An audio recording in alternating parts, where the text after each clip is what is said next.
আমি মানুষের স্বার্থে এমনকি নিজে পদত্যাগ করতেও রাজি আছি। আমার মুখ্যমন্ত্রীর পদ চাই না, কিন্তু আমি চাই মানুষ বিচার পাক, তিলোত্তমা বিচার পাক, আর সাধারণ মানুষ চিকিৎসা পাক।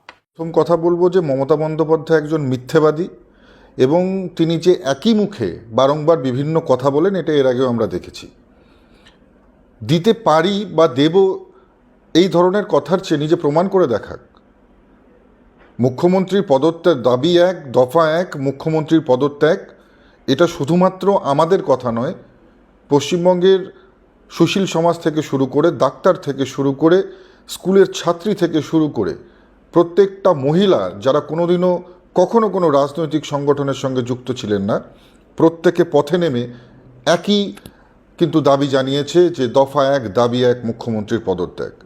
আর আজকে নিজের মুখে শুধুমাত্র সান্ত্বনা দেওয়ার জন্য, শুধুমাত্র সিম্প্যাথি নেবার জন্য এই কথা বলে কোনো লাভ হবে না। যদি সত্যিকারের ক্ষমতা থাকে, উনি যে কথা বলেছেন পদত্যাগ করবার কথা, উনি পদত্যাগ করে দেখাক, তাহলে বোঝা যাবে যে মমতা বন্দ্যোপাধ্যায় সত্যিই তিনি যে কথা বলেন সেটা করে দেখান।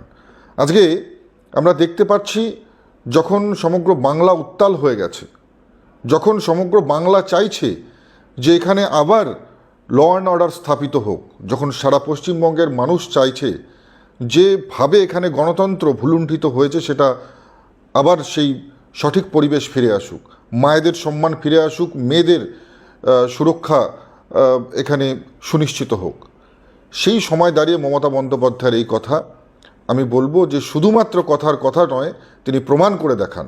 এবং সেই সঙ্গে সঙ্গে এটাও বলবো যে তিনি দুঃখ প্রকাশ করেছেন যে 30 দিনের বেশি সময় হয়ে গিয়েছে, যে এখনও দোষীরা সাজা পায়নি। কার কারণে পায়নি?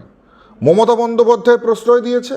মমতা বন্দ্যোপাধ্যায় আজকে তিনি নিজে স্বাস্থ্যমন্ত্রী, পুলিশ মন্ত্রী, আজকে তার পুলিশ আরজি করের যে সমস্ত প্রমাণ ছিল, এভিডেন্স ছিল, সেগুলোকে রক্ষা করতে ব্যর্থ হয়েছে।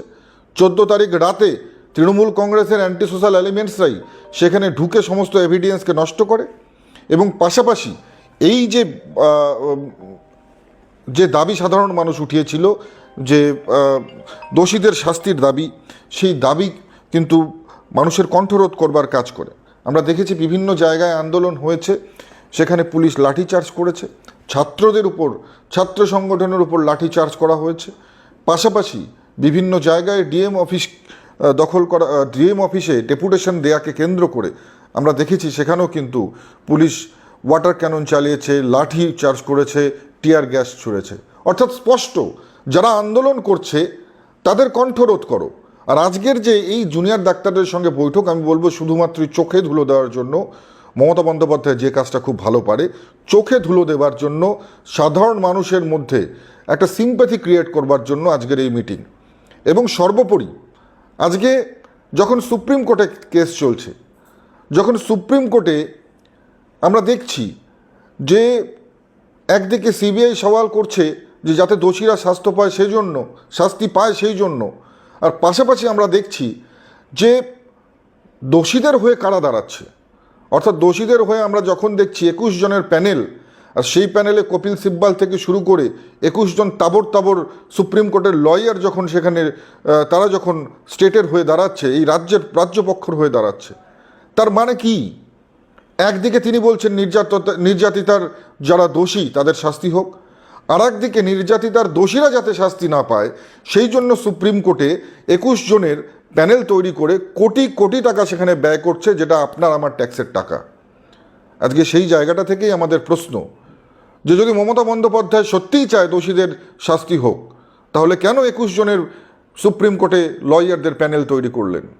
যদি সত্যিই তিনি চান যে দোষীরা গ্রেপ্তার হোক, তাহলে কেন 5 দিন পর্যন্ত তথ্য লোপাট করা হলো?